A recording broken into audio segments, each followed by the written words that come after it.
সন্ধ্যাবেলা জলখাবার বানানো হচ্ছে।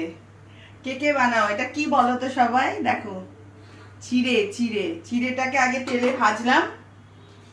তোমরা একবার বাড়িতে করো। আমি যেমন বলছি, চিড়েটাকে দেখো তেলে ভেজেছি, এরপরে পুরো চিড়েটা দিয়ে দিলাম কড়াইয়ের মধ্যে।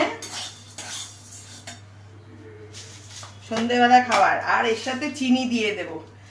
একদম যা ভালো খেতে লাগে না, চিনি দিয়ে দিলাম একটু বেশি করে। একটু চিনি দিয়ে দিলে, বেশি মিষ্টি খাওয়া উচিত না, কিন্তু মাঝে সাঝে খাওয়াই যায়। এবার এই চিড়েটাকে এরকম চিনির সাথে নাড়বো। খুব ভালো লাগে, ভীষণ মানে কি টেস্টি লাগে এই চিড়ে ভাজাটা খেতে।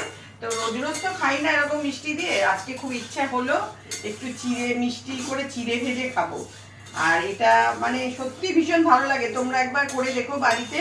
মানে চিড়েটা আগে ভেজে ভেজে তুলে রাখবে, তারপর পুরো চিড়েটা ঢেলে ওর মধ্যে চিনি দিয়ে 5 মিনিটের মতন এরকম নাড়বে। এরকম করে নাড়তে থাকবে, দারুণ লাগে এই চিড়ে ভাজাটা খেতে। একদম মচমচ মচমচ করে আর মিষ্টি মিষ্টি।